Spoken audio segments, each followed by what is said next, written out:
यह कहानी पुराने समय की है। एक राजा की जो हर दिन अपने काम की शुरुआत से पहले मंदिर जाता था। राजा की यह पुरानी आदत थी कि वह हर दिन मंदिर जाता और वहां प्रार्थना करता। जब वह वापस महल लौटता तो वह कुछ समय के लिए मंदिर की सीढ़ियों पर बैठकर शांति प्राप्त करता।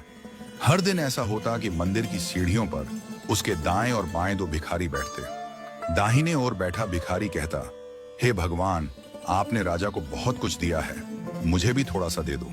और जो भिखारी बाईं ओर बैठता था वह कहता, हे राजा, ऊपर वाले ने आपको बहुत कुछ दिया है, मुझे भी थोड़ा सा दे दो। एक भिखारी राजा से मांगता था और दूसरा भगवान से। यह घटना रोज होती और राजा इसे नजरअंदाज करता। लेकिन एक दिन राजा को लगा कि कुछ करना चाहिए।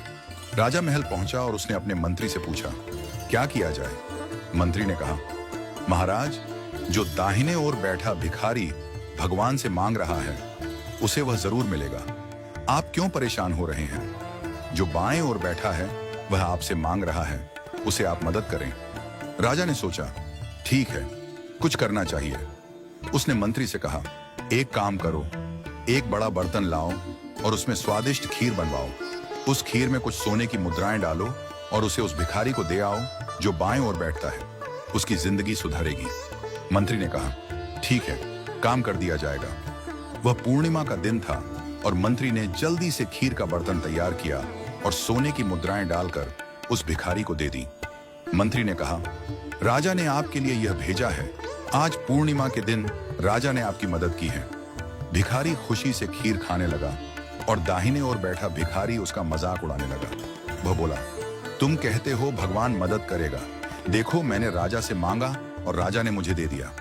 भिखारी ने खीर का थोड़ा सा हिस्सा खाया और सोचा कि अब क्या करें। खीर का काफी हिस्सा बचा था तो उसने सोचा, मैं उसे किसे दूं?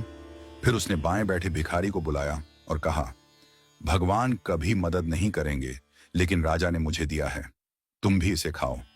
इस प्रकार उसने बची हुई खीर बाएं बैठे भिखारी को दे दी। राजा अगले दिन मंदिर गया और देखा कि दाहिने ओर बैठा भिखारी गायब था, जबकि बाएं ओर वाला भिखारी वहीं बैठा था। राजा ने उससे पूछा, क्या तुम्हें खीर नहीं मिली? भिखारी बोला, महाराज, मुझे खीर मिली थी और वह बहुत स्वादिष्ट थी। मैं तो पूरी खीर खा गया था, लेकिन थोड़ी सी बची थी तो मैंने उसे उस भिखारी को दे दी जो भगवान से मदद मांग रहा था। राजा ने कहा, तुम जानते हो उस खीर में सोने की मुद्राएं थीं। अगर तुमने पूरी खीर खाई होती तो तुम्हें सोने की मुद्राएं मिलती, लेकिन तुमने आधी खीर खाई और बाकी दे दी और भगवान ने सचमुच उसकी मदद की। देखो, वह भिखारी अब भिखारी नहीं रहा, वह अब अमीर हो चुका है। यह एक छोटी सी कहानी है, लेकिन इसका संदेश बहुत गहरा है। यह हमें सिखाती है कि जब आप सच्चे दिल से प्रार्थना करते हैं, जब आप पूरी निष्ठा से कुछ मांगते हैं, तो भगवान आपकी मदद जरूर करते हैं। भले ही यह थोड़ा समय ले, लेकिन भगवान आपको कभी निराश नहीं करते।